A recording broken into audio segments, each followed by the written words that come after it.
welcome back to my channel. If you are new here, my name is Roha and you are very welcome. In today's video, I just want to give you guys a quick update and then also go to what we are here for.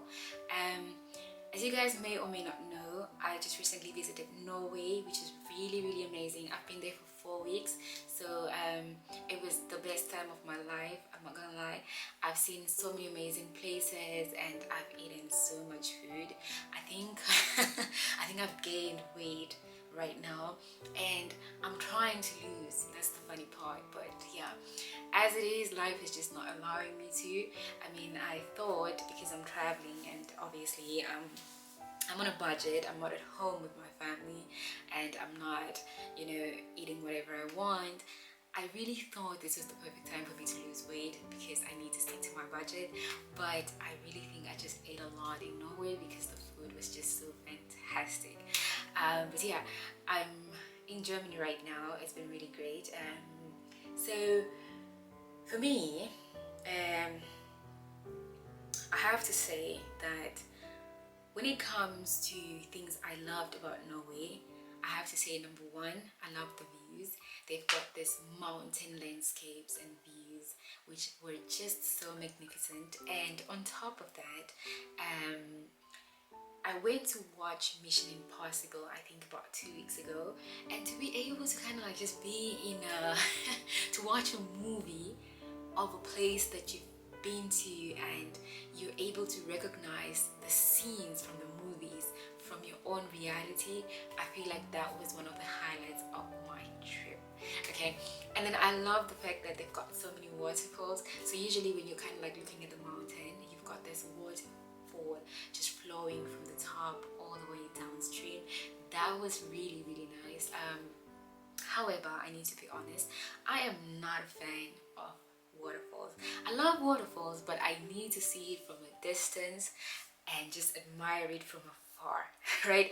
Which is kind of the same as how some people need to be in your life. They don't need to be close to you, they just need to admire you from afar, because when they're in your life, they're very toxic. And some people are also really beautiful from afar until you get close to them. That's how I feel about waterfalls. Kind of dangerous in my opinion, and I'm just gonna send a message out there. If you are going to a waterfall at any point in time, be careful, take good care of yourself. I've seen so many horror stories about waterfalls. Now obviously everything is dangerous. I mean, being in your home is dangerous, being in bed is dangerous, just sitting in the living room is dangerous on its own, but still always be a little bit careful when you're doing stuff that do obviously have danger, all right, or that could endanger your life. Right, so number one for me definitely was the views and the waterfalls. The food, right? The food in Norway for me was okay, right? I'm not gonna say it was fantastic.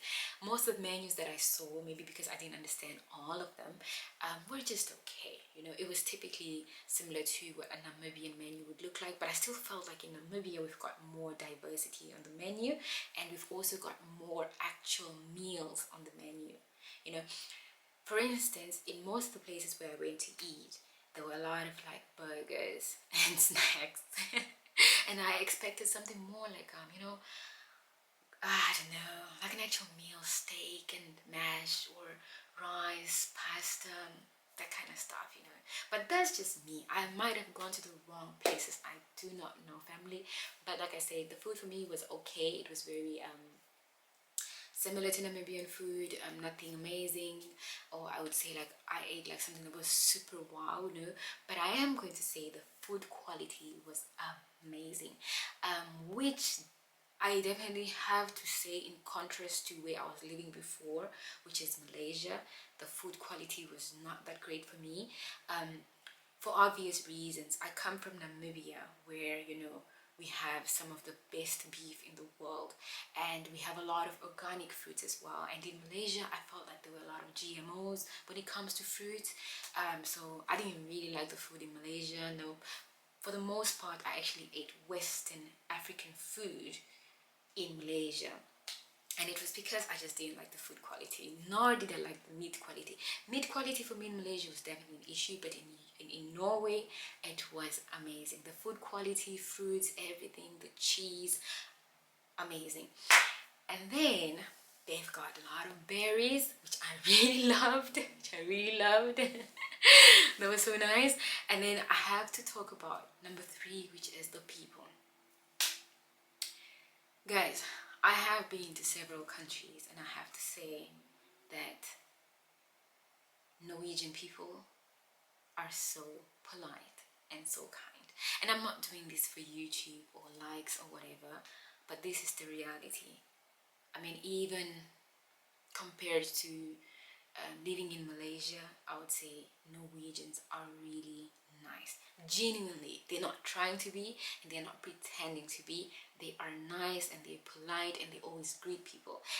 If you go to some European countries, I mean, I'm with my friend now in Germany and she says the same thing, and she has traveled the world.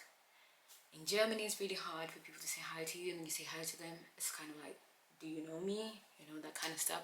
But in Norway, people are always so kind. They always say hi. You don't even have to say hi to them. They say hi to you, you know. And I never felt stared at. If anything, I was actually impressed with the level of diversity in Norway. And there is something that I noticed as well. There are a lot of mixed families. Now, this is not the mixture that is like found in Malaysia, right? In Malaysia, when you find a foreigner with a local, it's usually a Westerner, right? So let's say a European with a local, or an African man with a local. But you barely, let me say, I've never seen a local man married to a foreign African. I'm yet to see it. There's probably, but I'm yet to see it. But in Norway, it goes both ways. There are a lot of African women married to Norwegians and a lot of African men married to Norwegians. Which I'm like, very nice to see. And I think that's why there is this balance when it comes to people. They just don't care and they don't have this shock to see you because they're used to the diversity within their country. I never for once felt stared at as I did in some, you know, especially in Asian countries. I always felt like, you know, people are looking at you, or there's something wrong with your hair, or, you know, something like that. But in Norway, no. I didn't feel that sense of racism, and I didn't feel like, you know, stared at. I didn't feel that. Overall, people for me was just so kind and just so polite, and when you ask them questions, they're so nice to you and they talk to you and they greet you, so that was fantastic. And then the weather was not so great. The weather was like some relationships. It's like up and down the whole time. It is summertime, but it was like raining a lot. It was cold as well, which obviously meant that you couldn't be out all the time to explore and all of that. But we did have some sunny days. So on those sunny days, obviously I went out, I explored, I went to see various places and all of that. So that was really nice. And overall, I just have to say that I loved Norway. I loved the people, the food, their way of life, and their kindness, and the views and the sceneries, and just being able to experience so many things for the first time, which I think is really what travel is all about. Just being able to see new things, experience new things, and it's like something in your brain shifts. Now, coming to one of the, you know, first time experiences for me, it was when I went to buy berries, right? I was with some friends and there was no one, but they did have a basket where you could put the money and then take your box of berries, right? And I asked my friends, like, can we just pay and go? And they're like, yeah, actually the shops are like that. You put the money, you take your box, and you go. No one has to be here. It's called trust. Now, guys, can you imagine where I'm from? Honey, I'm from Namibia, and that will never work. If you find the money gone, the berries gone, and maybe even the table. Now where I'm from. So I feel like that is so nice, and just the fact that people really respect each other, and they respect each other's businesses. That is fantastic. Another funny experience I actually had in Norway was once I was a little bit sick, so I went to the hospital clinic, and I asked, so it was like, hi, hi. So that was in the beginning, right? I don't know why I felt sick, but I had a stomach bug. And then I said, we greeted each other. It was like, hi, hi. And then I asked, how are you? Because, you know, I mean, for us, that's a complete greeting. You're supposed to ask someone how they are. Unless, of course, maybe you're passing each other in the street and it's just gonna be like, hi, hi, that's it, right? But then if you're facing someone and you're going to have a conversation, I always feel like the right thing to ask next is, how are you? And then you proceed. That makes it a complete greeting, in my opinion. But then I asked the receptionist, how are you? And then he gave me this look and he said, how am I? And then, and then there was another nurse. I asked her, is this not a common question? And the nurse looked at me and said, no, because you are the one who's not feeling well, so naturally we should ask you, how are you? And I said, oh, I get it now. But then in the end, I actually found out that in Norway, it's fine if you just say hi and the other person says hi, and that's it. And then you can jump straight into the conversation. And for me, it's a little bit like, really? I feel awkward, but yeah. I think that was pretty much my trip in Norway. And then I wanted to go to Poland. I booked a ticket, but then last minute I changed my mind because my friend saw my post on Facebook and she said, hey, you are in Norway, girl. How come you're in Norway and you didn't come and see me in Germany? I said, honey, I didn't know. I don't even have a plan. I just booked a random ticket. And then she said, okay, no, you gotta come to Germany first and come see me. So that's why I'm here.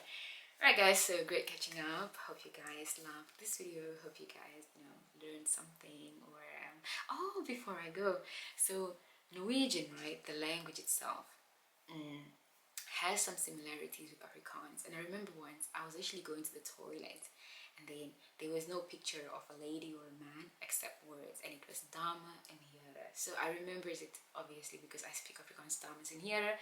So I'm like, oh cool.